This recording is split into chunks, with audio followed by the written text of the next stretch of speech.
distinguished guests, please silence your cell phones. The program will begin shortly.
Good afternoon, everyone. Please have a seat. Good afternoon. To our President, Joe Biden, members of Congress, the members of the Till family, and my fellow Americans, today we gather to remember our history. We gather to remember an act of astonishing violence and hate, and to honor the courage of those who called upon our nation to look with open eyes at that horror and to act. The story of Emmett Till and the incredible bravery of Mamie Till-Mobley helped fuel the movement for civil rights in America. And their stories continue to inspire our collective fight for justice. When I served in the United States Senate, I was so profoundly honored to sponsor the Emmett Till Anti-Lynching Act alongside Congressman Bobby Rush.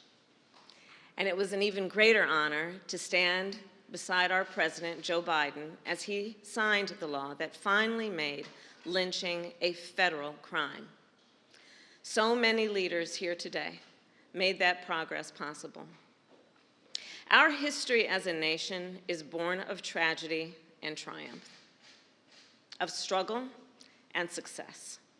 That is who we are. And as people who love our country, as patriots, we know that we must remember and teach our full history, even when it is painful, especially when it is painful. Today, there are those in our nation who would prefer to erase or even rewrite the ugly parts of our past, those who attempt to teach that enslaved people benefited from slavery, those who insult us in an attempt to gaslight us, who try to divide our nation with unnecessary debates. Let us not be seduced into believing that somehow we will be better if we forget. We will be better if we remember. We will be stronger if we remember. Because we all here know it is only by understanding and learning from our past that we can continue to work together to build a better future. And so now it is my great honor to introduce a leader who has dedicated his life to preserving and protecting our history. And Reverend Wheeler Parker Jr. just also shared with me that he and his wife will be celebrating this weekend their 56th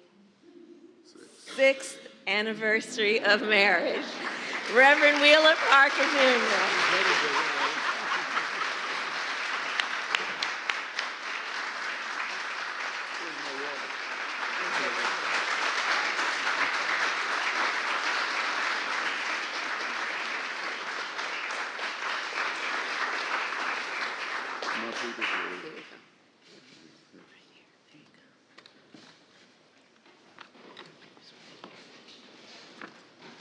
In fact, we were married 56 years on Sunday.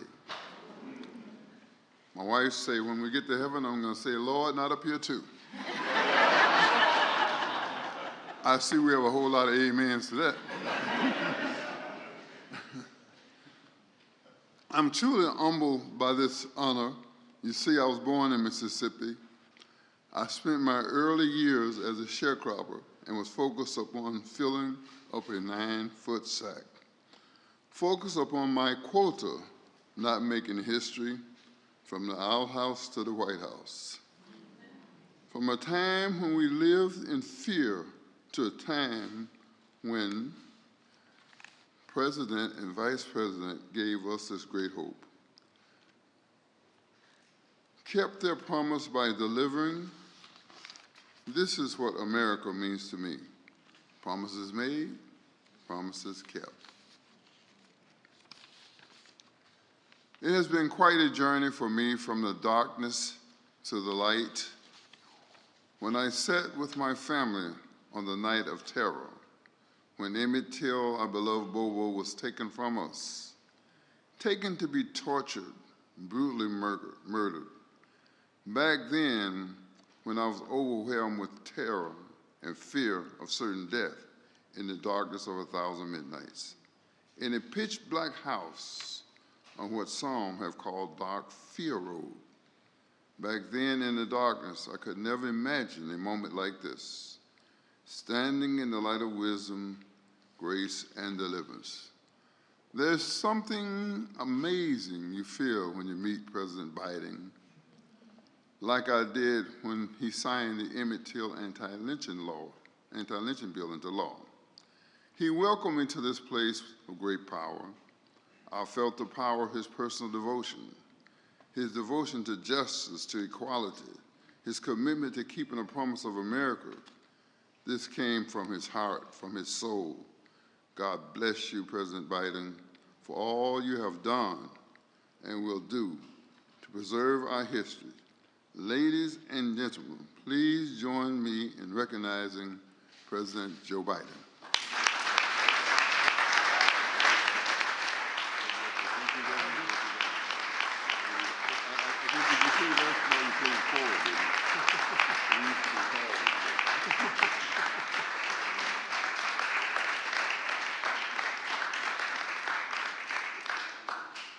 I'm not going to tell you to whisper to me.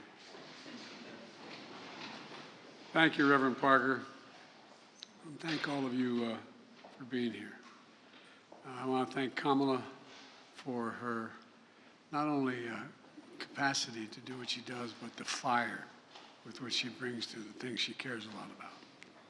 To all the members of Congress, including Representative Benny Thompson, Senator Tammy Duckworth, Representative Danny Davis, and Senator Dick Durbin, who is we wish a speedy recovery from COVID. He's just recovered from COVID right now. And who have long fought to honor the Till family. It's not new to any of them.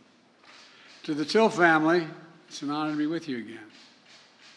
You know, when I was preparing these remarks, I quite frankly, and my colleagues will understand this, I found myself trying to temper my anger as I was writing it. I'm not joking. I can't fathom what it must have been like. It's hard to believe I was 12 years old. And I just, you know, I know no matter how much time has passed, how many birthdays, how many events, how many anniversaries, it's hard to relive this. It brings it all back. We were talking about Rev as if it happened yesterday. The images in your head, things you remember. But it's inspiring to see how many of your family have continued as mothers' courage to find faith in pain, purpose in pain. That's a remarkable thing, it seems to me. Insisting on an open casket for her murdered and, I might add, maimed and mutilated son. 14 years old. 14 years old. She said, let the people see what I've seen. Let the people see what I have seen. My God. All of us have lost children in other ways. How hard it is even to close the casket or keep it open, or what a debate it is. But to see the child that had been maimed, and the country and the world saw, not just heard the story of Emmett Till and his mother, as a story of a family's promise and loss in the nation's reckoning with hate, violence, racism, overwhelming abuse of power, brutality. It's hard to fathom. Hard to fathom this even in war for me. It's hard to fathom.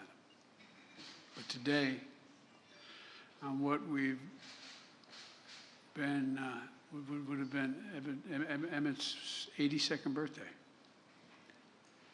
we add another chapter to the story of remembrance and healing.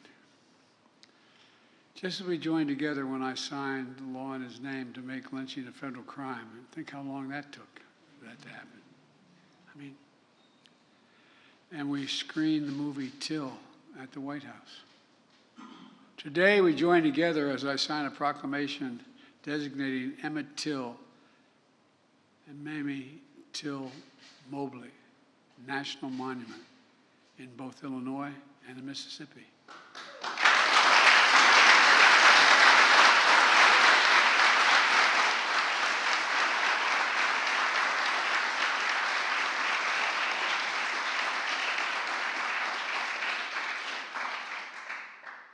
When we ended lynching as a matter of law, we talked about wanting to do this, but the support from the community has been so overwhelming.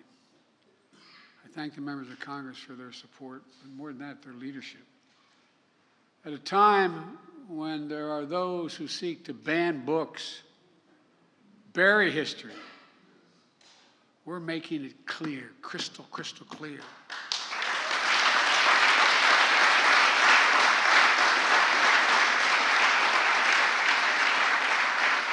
While darkness and denialism can hide much, they erase nothing. You can hide, but they erase nothing. We can't just choose to learn what we want to know. We have to learn what we should know. We should know about our country. We should know everything, the good, the bad, the truth of who we are as a nation. That's what great nations do, and we are a great nation. That's what they do. For only with truth comes healing, justice, repair, and another step forward toward forming a more perfect union. We've got a hell of a long way to go. That's what's happening. That's what's going to happen with visitors of all backgrounds to learn the history of Emmett Till and Mamie Till-Mobley through our national monument. Look, telling the truth and the full history of our nation is important. It's important to our children, our grandchildren, our great-grandchildren, to our nation as a whole. I've said it before. It was a lesson I learned coming out of not like real leaders in the civil rights movement, but I came out of the civil rights movement as a kid, as a public defender. And I used to, think that you pass something that was good, you can make hate go away. Hate never goes away. It just hides. It hides under the rocks. And given a little bit of oxygen by bad people, it comes roaring out again. It's up to all of us to deal with that. Up to all of us to stop it. Up to all of us. The best way to do it is with the truth. It's used in a different context, but I think it applies here. Silence is complicity. I will not be silent, nor will you be silent about what happened.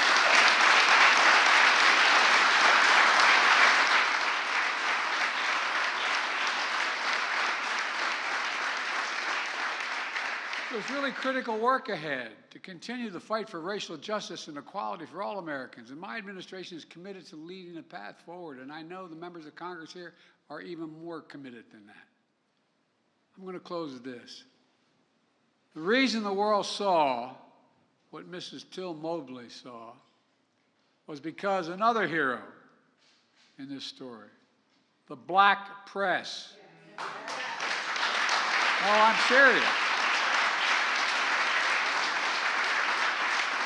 Jet Magazine, the Chicago Defender, and other newspapers and radio announcers who told the story were unflinching in the bravery with which they told that story, making sure America saw what they saw. Ida B. Wells once said, quote, "The way to right wrongs is to turn the light of truth upon them. The way to right wrongs is to shine the light of truth on them." Well, that's our charge today. By the way, parenthetic, do you ever think we'd be talking about banning books in America? Banning history? I'm serious. To the Till family, to all of you here today, I thank you for your courage, for never giving up. Never, never giving up. Before I say even what's more is on my mind, I'm not going to leave this podium. No, I mean, it's just barbaric. Barbaric what happened. And seriously, all you moms out there, imagine the courage it took to say, let them see. The courage. It's now my honor to sign this proclamation in memory of Emmett Till and Miss Mamie Till-Mobley. And I thank you all for being here. And I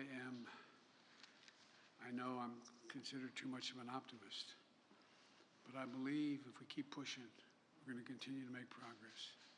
We're going to continue to make progress. It's already being made. The idea that when that 14-year-old was buried, that in this Indian treaty room there were this many people of color holding powerful office, changing the direction of the country, would have been beyond our comprehension. And we're just getting started.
Okay.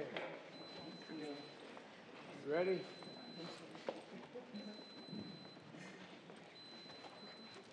The proclamation I'm signing establishes the Emmett Till, Mamie Till-Mobley National Monument.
Amen.